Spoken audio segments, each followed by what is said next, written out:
सुंदर जंगल था। रामू सुंदर जंगल में एक वृक्ष के नीचे बैठा हुआ था और उसकी गाय चारों ओर चर रही थी। अचानक आकाश में काले बादल घिर आए और देखते ही देखते बूंदाबांदी शुरू हो गई। रामू घबरा गया। अरे, ये एकदम से क्या हो गया? कुछ देर तक तो पहले आकाश बिल्कुल साफ था। हे भगवान, ये अचानक से बारिश! अगले ही पल बूंदाबांदी भयानक वर्षा में बदल गई। रामू की गाय इधर उधर भागने लगी। रामू उन्हें आवाजें लगाने लगा, लेकिन उसकी नजरों के सामने से गायें ओझल हो गई। हाँ, इन गायों में से जमींदार की भी गायें हैं। अगर वो गुम हो गई तो जमींदार तो मेरा जीना हराम कर देगा। नहीं नहीं नहीं नहीं नहीं नहीं नहीं, मुझे कैसे भी करके उन्हें ढूंढना ही पड़ेगा। रामू ने जंगल में गायों को ढूंढना शुरू कर दिया। कुछ देर की मेहनत के बाद उसे 3 में से 2 गाय मिल गई, लेकिन उसकी अपनी गाय राम दुलारी नहीं मिली। हाँ, तुम लोग यहीं रुको, मैं राम दुलारी को लेकर आता हूँ। रामू ने दोनों गायों को एक घने वृक्ष से बांधा और अपनी गाय की तलाश में निकल पड़ा। अरे राम दुलारी! अरे ओ राम दुलारी! अरे कहाँ गई? मैं यहाँ हूँ। ओ राम दुलारी! रामू की आवाजें जंगल में गूंजकर वापस लौट आई। तभी उसकी नजर एक घने वृक्ष की ओर पड़ी, जहाँ एक चील उसे विचित्र ढंग से घूर रही थी। रामू को अजीब सा एहसास हुआ। तुझे नहीं पता कि इस स्थान पर आना मना है? हैं? ये कैसे हो सकता है? तुम तो एक चील हो, फिर तुम इंसान की तरह कैसे बात कर सकती हो? कभी कभी जो देखने में नजर आता है वह सत्य नहीं होता। अब यहाँ से वापस लौट जा। देखो, मैं एक ग्वाला हूँ। गांव वालों और अपनी गाय को चराने के लिए लाता हूँ मैं। अचानक से पता नहीं कैसे बारिश आ गई और मेरी गायें इधर उधर भाग गईं। 2 तो मिल गई हैं, लेकिन तीसरी वाली जो मेरी अपनी गाय है वो नहीं मिल रही। वो मैंने कर्ज लेकर खरीदी थी। बारिश के समय तेरी गाय इस जंगल में गायब हुई थी। बारिश के समय ही मिलेगी। अब जा यहाँ से, वरना तेरी दोनों गाय भी लापता हो जाएंगी। चील की बात सुनकर रामू की आंखों में आंसू आ गए। तभी वह चील रहस्यमयी अंदाज में रामू की ओर देखकर दोबारा बोली, अपने आंसुओं को बहाने की कोई आवश्यकता नहीं है। क्या तू इस बात पर विश्वास नहीं करता कि जो होता है भले के लिए होता है? चील की बात सुनकर रामू बुरी तरह से चौंक पड़ा। अगले ही पल वह चील रंग बिरंगी किरणों से वहां से गायब हो गई। रामू बेचारा दोनों गाय लेकर गांव लौट आया। घर पहुंचते ही उसकी दोनों बेटियां सूरभि और शिवानी आ गई। पिताजी, हमारी गाय कहाँ है? रामू चुप रहा, फिर अपना सिर पकड़कर बैठ गया। हाँ, अब तुम्हें क्या बताऊं बेटा। आज जो मैंने देखा, शायद तुम मेरी बात पर विश्वास नहीं करोगी। पिताजी, आपने ऐसा क्या देखा? रामू ने दोनों बेटियों को सारी घटना बताई। एक चील आपसे बात कर रही थी? ये कैसे संभव हो सकता है? चील मनुष्य की तरह बात नहीं करती। सूरभि, तुम पागल हो गई है क्या? वो चील के रूप में कोई मायावी शक्ति रही होगी, शायद कोई राक्षसी या कोई शैतानी ताकत। अरे वो जो भी थी, लेकिन मेरी गाय तो चली गई ना। सोचा था कर्ज लेकर गाय खरीदूंगा, उसका दूध बेचूंगा और धीरे धीरे मुखिया का कर्ज चुका दूंगा। अब मैं उसे कहां ढूंढूंगा? पिताजी, धैर्य रखिए। जहाँ तक कर्ज की बात है, तो आपकी दोनों पुत्रियां भी जीवित है। तुम दोनों क्या कर लोगी? पिताजी, हम जमींदार के घर पर काम कर सकते हैं। उसकी हवेली बहुत बड़ी है। हम वहाँ झाड़ू, पोछा और बर्तन मांजने का कार्य कर लेंगे। इससे कुछ तो आमदनी होगी। आप धीरे धीरे करके मुखिया से लिया हुआ कर्ज चुका सकते हैं। ये सुनकर रामू की आंखों में आंसू आ गए। अरे तुम जानती हो ना कि जमींदार कितना बड़ा अत्याचारी व्यक्ति है। उसकी क्रूरता की वजह से सारा गांव परेशान है। न जाने कितने गांव के किसानों की जमीन पर उसने अवैध कब्जा कर लिया है। बल्कि आए दिन तो वो गांव के लोगों पर अत्याचार करता रहता है। न जाने क्या सोचकर वो अपनी गाय मुझे चराने को दे देता है और बदले में क्या देता है, अपने घर का बचा कुचा भोजन, जिससे हम तीनों अपना पेट भरते हैं। मुझे तो डर है कि तुम दोनों वहां सुरक्षित रहोगी भी या फिर नहीं। पिताजी, हमारे पास इसके अलावा और कोई चारा नहीं। हम आपकी आंखों में आंसू नहीं देख सकते। ये सुनकर रामू और फूट फूट कर रोने लगा, लेकिन उसके पास कोई चारा नहीं था। अगले दिन रामू जमींदार की हवेली पहुंच गया। अरे भाई रामू, मुझे तो तुम्हारा ही इंतजार था। जब से तुम मेरी गायों को चराने लगे हो तब से तो वो दरवाजे पर तुम्हारा ही इंतजार करती रहती हैं। क्यों भैया, ये मेरी गायों पर कौन सा जादू कर दिया है तुमने, हैं? मालिक, मुझे ना आपसे एक जरूरी बात करनी है। हाँ हाँ बोलो। मालिक, मेरी आर्थिक स्थिति बहुत ज्यादा खराब है मालिक, और आप तो जानते हैं कि मैं एक ग्वाला हूं। मेरी दोनों बेटियां आपकी हवेली में नौकरानी का काम करना चाहती हैं। हैं? ठीक है ठीक है।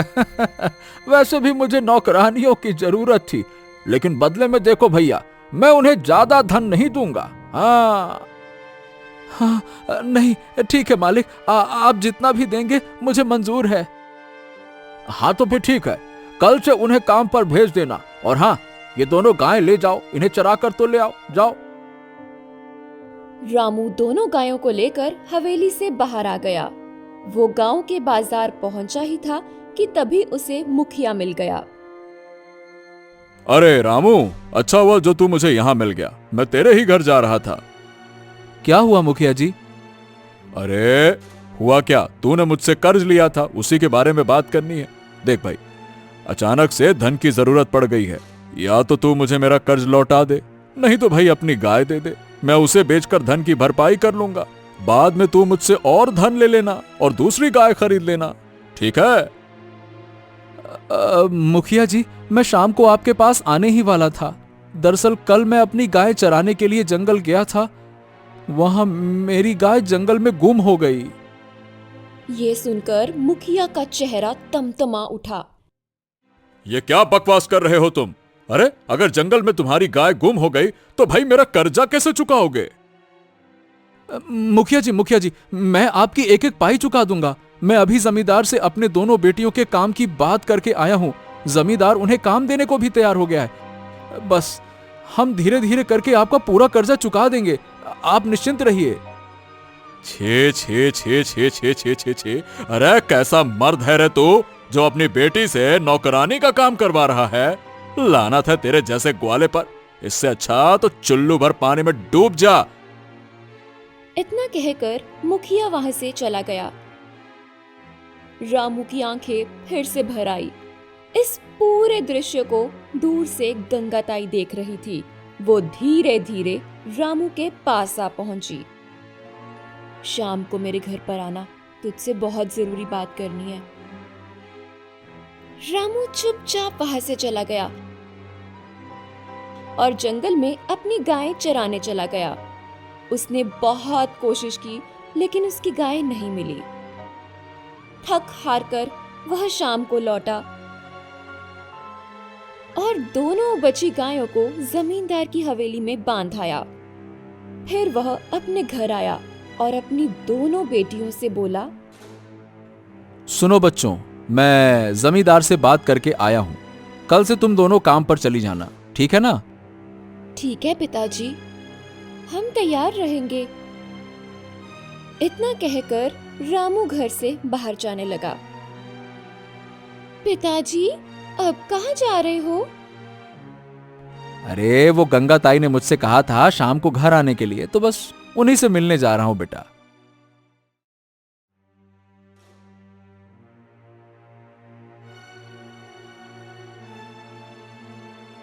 हाँ, क्या हुआ गंगा ताई, बताइए, आपने मुझे बुलाया था? जब मुखिया तुझे आज अपमानित कर रहा था तब मुझे बहुत बुरा लगा। आखिर तू जमींदार की हवेली में अपनी पुत्रियों को काम पर क्यों भेज रहा है?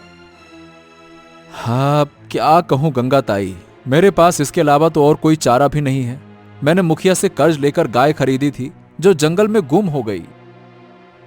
क्या तुम जानते हो कि किसी जमाने में इस गांव का जमींदार एक बहुत ही साधारण युवक हुआ करता था। उसके पास धन के नाम पर फूटी कौड़ी नहीं थी। उस समय वह तुम्हारे पिता के ही रहमो कर्मों पर था। तुम्हारे पिता भी गवाले थे, लेकिन वह धनवान थे। और रहस्य की बात यह है कि तुम्हारे पिता के साथ जमींदार गाय चराने के लिए जंगल जाया करता था। ऐसा है गंगा ताई कि इस कहानी को तो मैं काफी समय से सुनता आ रहा हूँ, लेकिन सच्चाई ये है कि ना तो पिताजी कुछ धन छोड़कर गए और ना मैंने कभी अपने जीवन में सुख देखा। तू मेरी बात को समझ नहीं रहा रामू, मेरी बात को गौर से सुन। जमींदार तेरे पिता के साथ गाय चराने जंगल जाया करता था। गांव वालों का कहना है कि जंगल में कुछ ऐसा हुआ जिससे तेरे पिता की किस्मत अचानक बदल गई और वह बहुत धनवान हो गए। लेकिन फिर तेरे पिता अचानक गायब हो गए। उनका क्या हुआ किसी को कुछ पता नहीं चला। तेरे पिता के गायब होने के बाद तेरी माँ उनके गम में चल बसी और तू अनाथ की तरह पला बढ़ा। गांव वालों का मानना था कि तेरे पिता के गायब होने के बाद जमींदार के दिन बदलने शुरू हो गए और वह देखते ही देखते गांव का सबसे बड़ा धनवान बन गया। फिर उसने अपने अत्याचार के बल पर किसानों की जमीन पर कब्जा करना शुरू कर दिया। लेकिन सबसे बड़ी विचित्र बात यह है कि जमींदार जो तेरे पिता का अच्छा मित्र था, उसने तेरी ओर कभी देखा भी नहीं। जो जमींदार तेरे पिता का नौकर था, तो अपनी बेटियों को उसी की हवेली में नौकरी के लिए भेजेगा। पता नहीं गंगा ताई, लेकिन अगर मेरी गाय मुझे वापस मिल जाती तो मैं अपने जीवन में कभी अपनी बेटियों को जमींदार के यहाँ गुलामी करने तो ना भेजता। इतना कहकर रामू गंगा ताई के घर से निकल गया। अगली सुबह सुरभि और शिवानी जमींदार की हवेली पहुंच गई। तुम दोनों शक्ल से ही बहुत मेहनती लगती हो। अच्छा सुनो, इस हवेली को चमका देना, घर का एक भी बर्तन गंदा नहीं रहना चाहिए और पौधों में ठीक से पानी देना। कान खोल के सुन लो, अगर मैंने तुम्हें आराम करते या बैठे हुए देख लिया, फूटी कौड़ी ना दूंगा। चलो चलो, देख क्या रही हो, जाओ जाओ काम पे लग जाओ।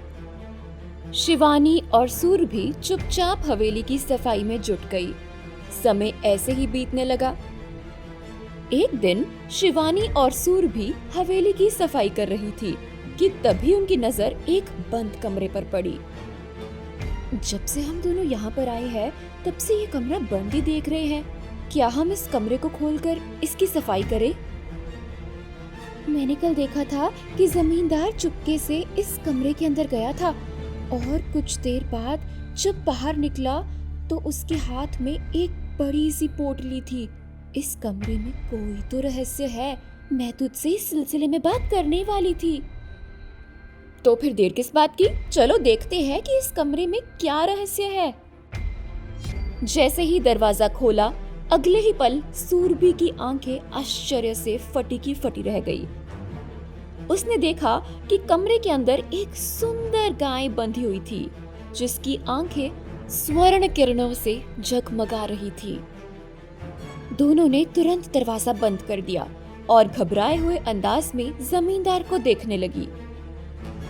हम तो इस कक्ष की साफ सफाई करना चाह रहे थे। अरे मुझे सब मालूम है तुम लोग क्या साफ सफाई करना चाह रही थी। तुम दोनों यहाँ नौकरानी हो, कोई जासूस नहीं। अब तुम दोनों से कोई काम नहीं करवा पाऊंगा मैं। चलो निकलो यहाँ से, चलो जाओ। ऐसा मत कीजिए, हमें अपने पिता का कर्ज चुकाना है। अरे तो मैंने ठेका थोड़ी ना ले रखा है तुमको काम पे रखने का। अब मैं तुम दोनों से यहाँ पर कोई काम नहीं करवाऊंगा, बस बात खत्म। निकलो यहाँ से। दोनों समझ जाती है कि जमींदार पक्का इरादा कर चुका था कि अब वह उन दोनों से काम नहीं करवाएगा। ठीक है, जैसी आपकी मर्जी। लेकिन हमने जितने दिन काम किया है हमें उसका धन दे दीजिए। अरे फूटी कौड़ी ना दूं मैं तुमको? इससे पहले कि तुम दोनों को धक्के मार कर बाहर निकालूं, चुपचाप चले जाओ अब। शिवानी और सुरभि चुपचाप जमींदार की हवेली से बाहर निकलकर अपनी झोपड़ी में चली गई। शाम को जब रामू जमींदार की दोनों गायों को लेकर हवेली पहुंचा, तभी जमींदार रामू से बोला, मैंने तुम्हारी दोनों बेटियों को हवेली से हमेशा हमेशा के लिए निकाल दिया है। क्या हो गया मालिक? कोई गलती हो गई क्या उनसे? गलती नहीं, उनका ध्यान काम पर कम और जासूसी पर ज्यादा था। और सुनो, कल से तुम्हें भी यहाँ आने की कोई जरूरत नहीं है। मैं अपनी गायों को चरवाने के लिए कोई दूसरा ग्वाला तलाश लूंगा। इतना कहकर जमींदार वहां से चला गया। रामू निराश होकर अपने घर लौट आया। अरे जमींदार ने कल से गाय देने से भी इनकार कर दिया। आखिरकार तुम दोनों ने ऐसा क्या कर दिया भाई? पिताजी कुछ नहीं, हमने बस एक कक्ष खोला था जो कि बंद पड़ा था। मैंने कुछ दिन पहले जमींदार को उस कक्ष के अंदर जाते देखा था, लेकिन जब वह बाहर आया तो उसके हाथ में एक बहुत बड़ी पोटली थी। मैंने यही बात शिवानी को बताई थी। शिवानी के अंदर दिलचस्पी जागी और उसने कक्ष खोल दिया। हमने देखा कि उसके अंदर एक गाय खड़ी हुई थी, बंधी हुई थी, जिसकी आंखें स्वर्ग किरणों से चमक रही थी। हम इसके आगे कुछ और देखते, तभी जमींदार आ पहुंचा और उसने हमें अपमानित करके हवेली से बाहर जाने को बोल दिया। अरे आखिर तुम दोनों को क्या जरूरत थी? अब मैं मुखिया का कर्ज कैसे चुकाऊंगा? तभी आकाश में बादल घिराए और भयंकर वर्षा होने लगी। रामू के दिमाग में अचानक चील की बात गूंज गई। बारिश के समय तेरी गाय इस जंगल में गायब हुई थी, बारिश के समय ही मिलेगी।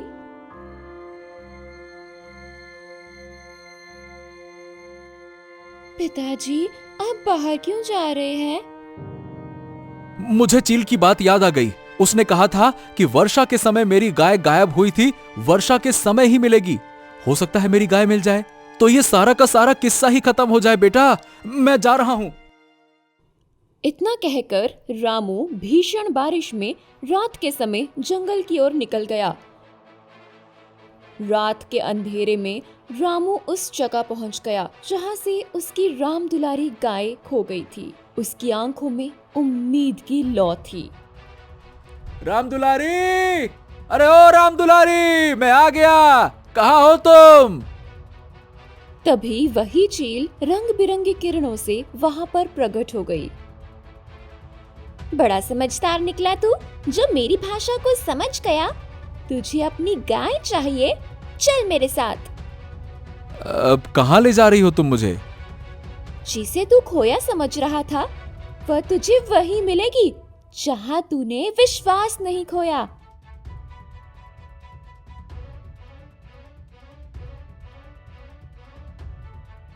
चील रामू को तालाब के किनारे ले गई। हैं? ये तो तालाब है। कुछ देर बाद तेरी गाय तेरी आंखों के सामने होगी। अगले ही पल तालाब के भीतर से एक हीरे जैसी चमचमाती गाय बाहर आई। नहीं नहीं, ये मेरी गाय नहीं है।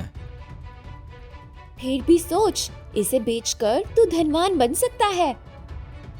अब देखो, ऐसा है जो मेरी नहीं है मैं उसे कभी अपना नहीं कहता। वह गाय रंग बिरंगे कणों में बदलकर गायब हो गई। तभी एक सोने की गाय तालाब से बाहर निकली। अब भी सोच ले, तेरे दिन बदल सकते हैं। नहीं नहीं नहीं नहीं, मेरी राम दुलारी ही चाहिए। सोने की गाय भी अदृश्य हो गई। फिर तालाब से एक साधारण सी गाय निकली, रामू की राम दुलारी। हाँ, राम दुलारी, तू सच में आ गई। मुझे पता है तू मुझे पहचान गई। तेरा मन लालच से मुक्त है, तू सच्चा इंसान है। बरसों पहले भी एक गवाला यही आया था, बिल्कुल तेरी तरह। कौन था वो? वक्त आने पर सब जान जाएगा। अभी तो अपनी राम दुलारी को ले जा। आज से इसका कोई मुकाबला नहीं। इतना बोलकर चील रंग बिरंगी रोशनी में गायब हो गई।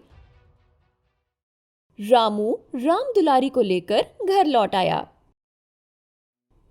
पिताजी, ये राम दुलारी है ना?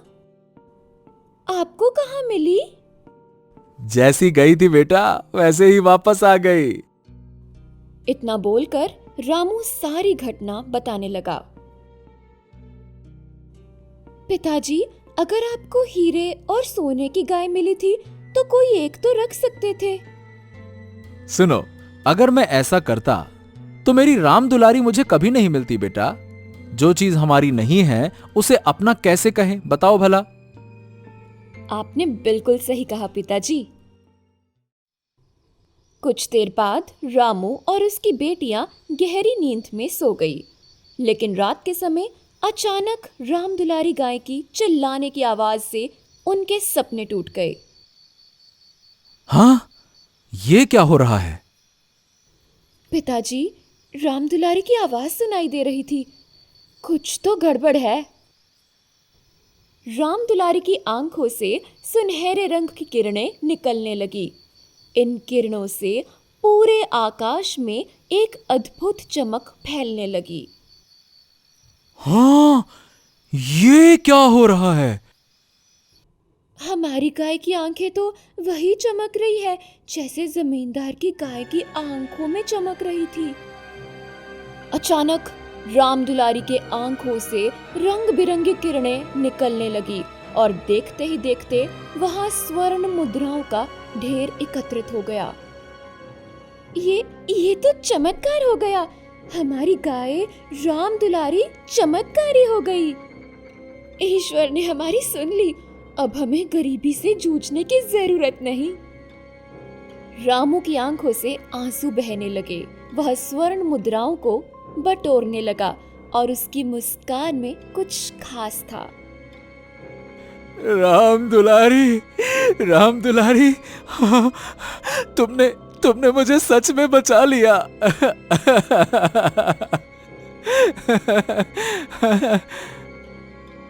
रामू के दिन बदलने लगे। कुछ ही दिनों में रामू की जिंदगी में एक नया मोड़ आया और उसकी झोपड़ी की जगह एक आलीशान हवेली बनकर तैयार हो गई। रामू और उसकी बेटियां अब राजकुमारी की तरह अपनी जिंदगी जीने लगी। हर रात राम दुलारी की आंखों से रंग बिरंगी किरणें निकलती और ढेर सारी स्वर्ण मुद्राएं प्रकट हो जाती। पिताजी, अब हमारे पास इतना धन है कि हम आराम से अपना जीवन बिता सकते हैं। लेकिन हमें अब गरीबों की मदद करनी चाहिए। हाँ, तुमने मेरे मन की बात कह दी बेटी। रामू ने अपनी बेटी की बातों को सच किया और दिन ब दिन गरीबों की मदद करने लगा। वह अब दिल खोलकर जरूरतमंदों के लिए काम करने लगा। कभी जमींदार ने जिन गांव वालों से कर्ज के रूप में जमीन छीन ली थी, वह अब सब मुक्त हो गई। पूरे गांव में रामू का नाम फैल गया और उसकी इज्जत बढ़ने लगी। इसी बात से क्रोधित होकर जमींदार अपनी हवेली में गुस्से से टहल रहा था कि तभी उसकी पत्नी वहां आ गई। क्या बात है? आप आज इतने गुस्से में क्यों हैं? अरे तुम तो ऐसे पूछ रही हो जैसे तुम्हें कुछ पता ही नहीं है। अरे वो 2 कौड़ी का रामू अचानक से इतना धनवान कैसे बन गया? और तो और उसने गांव के लोगों की मदद भी करनी शुरू कर दी है। अरे मैंने जितनी चालाकी से गांव वालों को कर्ज देकर उनकी जमीन छीनी थी ना उनसे, रामू ने उन सभी की मदद करके उनकी जमीन उन्हें वापस दिलवा दी है। सच तो ये है कि अब मैं केवल नाम का जमींदार रह गया हूँ। लोग अब असली जमींदार तो रामू को समझने लगे हैं। अब बस कुछ औपचारिकता बाकी रह गई है और कुछ दिनों बाद वो उसे ही जमींदार कहने लगेंगे। मत भूलो कि कुछ समय पहले तुम भी साधारण ही थे और रामू के पिता के आगे पीछे डोलते थे। अरे तुम तो मेरी पत्नी हो ना, तो कम से कम तुम्हें तो ऐसी बात नहीं करनी चाहिए। बकवास करती हो। एक बात मैं तुमसे और कहने वाली हूँ, जिसे सुनकर शायद तुम्हें विश्वास ना हो। कौन सी बात? चलो मेरे साथ। जमींदार की पत्नी जमींदार को उस कक्ष में ले गई जिसका दरवाजा उसने बाहर से बंद कर रखा था, और रामू की दोनों बेटियों शिवानी और सूरभि को उसमें जाने से मना कर दिया था। उस कमरे में एक गाय बंद थी, मगर इस बार उसकी आंखें रंग बिरंगी किरणों से नहीं चमक रही थी। अरे तुम मुझे यहाँ क्यों लाई हो? जब से रामू धनवान बनना शुरू हुआ है, तब से हमारी गाय एक साधारण गाय बन गई है। वरना ये गाय रोज स्वर्ण मुद्राएं दिया करती थी, मगर पिछले कुछ दिनों से इसने एक भी स्वर्ण मुद्रा नहीं दी। ये सुनकर जमींदार बुरी तरह से चौंक गया। हैं, ये कैसे संभव हो सकता है? अरे बाबा रे बाबा, ये तो एक जादुई गाय है। मेरे सुनने में आया है कि रामू की गाय जंगल में खो गई थी, और वह गाय रामू ने मुखिया से कर्ज लेकर खरीदी थी। इसलिए उसने अपनी दोनों बेटियों को हमारी हवेली में काम करने के लिए भेजा था, ताकि वह मुखिया का कर्ज चुका सके। मगर कुछ ही दिनों बाद अचानक उसकी गाय वापस मिल गई, और उसी दिन के बाद से ही रामू के दिन बदलने शुरू हो गए। इतिहास अपने आप को दोहरा रहा है। मुझे लगता है कि तुम्हें रामू के ऊपर नजर रखनी चाहिए। हाँ, शायद तुम सही कह रही हो। आज रात ही मैं रामू के घर की निगरानी रखूंगा। हाँ। जमींदार चुपके से रात के समय रामू की हवेली की निगरानी करने लगा, और बड़ी चालाकी से रामू की हवेली के अंदर प्रवेश कर गया। कुछ देर बाद जमींदार उस हिस्से की ओर पहुंच गया जहां पर रामू की गाय राम दुलारी खड़ी हुई थी। अचानक राम दुलारी की आंखें रंग बिरंगी किरणों से चमकने लगी।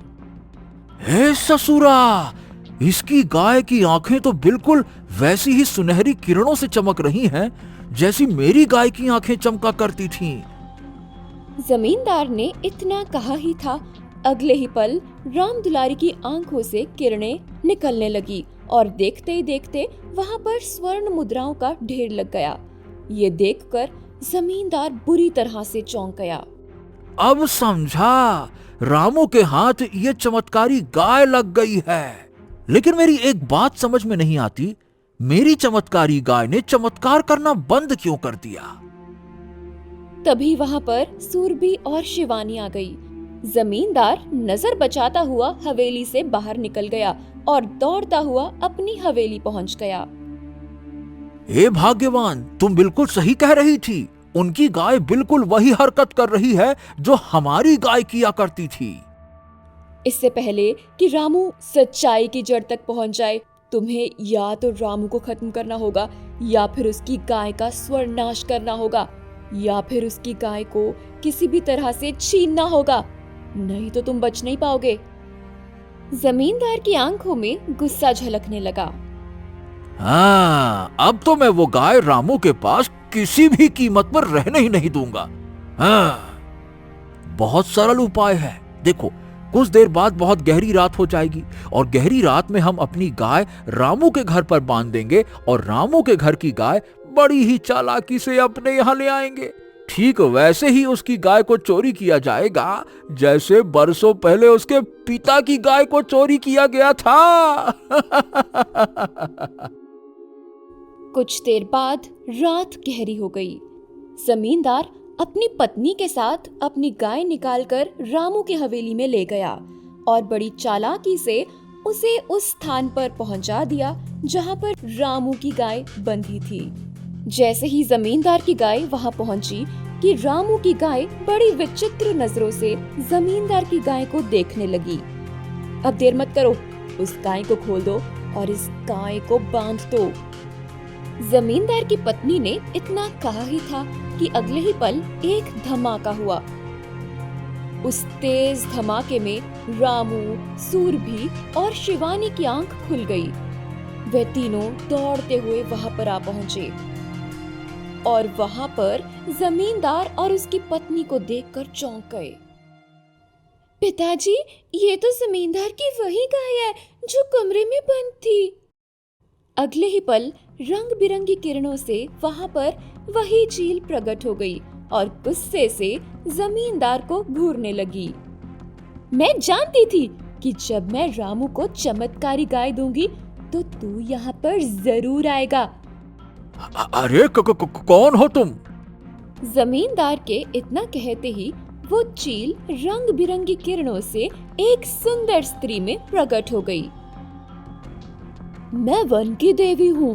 बरसों पहले मैंने रामू के पिता की ईमानदारी से प्रभावित होकर उसे वैसे ही गाय भेंट की थी जैसे अब रामू को दी है।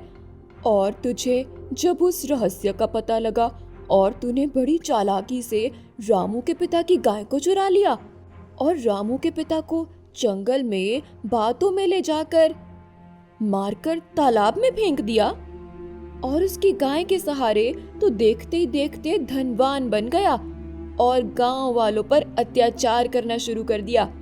और बेचारा रामू एक अनाथ की तरह गांव में परवरिश पाता रहा। मगर रामू की किस्मत उसे दोबारा उसी स्थान पर खींच लाई जहां पर उसके पिता को खींच कर लेकर आई थी। मैंने ही रामू की गाय जानबूझकर गायब की थी, केवल ये देखने के लिए कि रामू अपने पिता की तरह ईमानदार है या नहीं। और रामू उससे भी खरा उतरा और मैं उसकी राम दुलारी में जादुई शक्तियां देकर उसकी राम दुलारी उसे दे दी।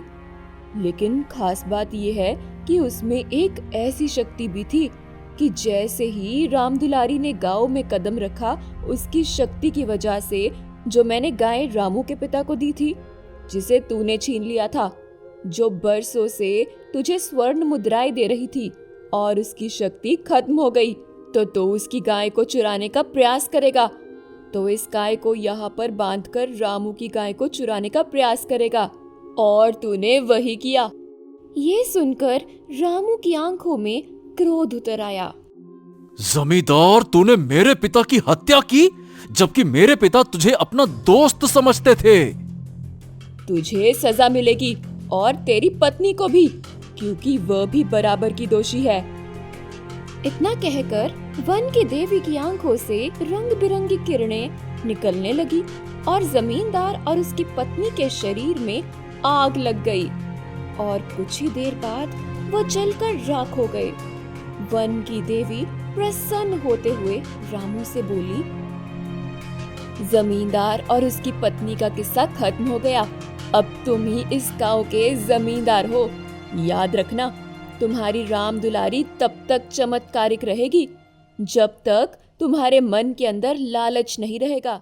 जिस दिन भी तुम्हारे मन के अंदर लालच जागेगा, तुम्हारी राम दुलारी के अंदर का चमत्कार समाप्त हो जाएगा। और मुझे विश्वास है कि तुम्हारे अंदर ये लालच कभी नहीं जाएगा।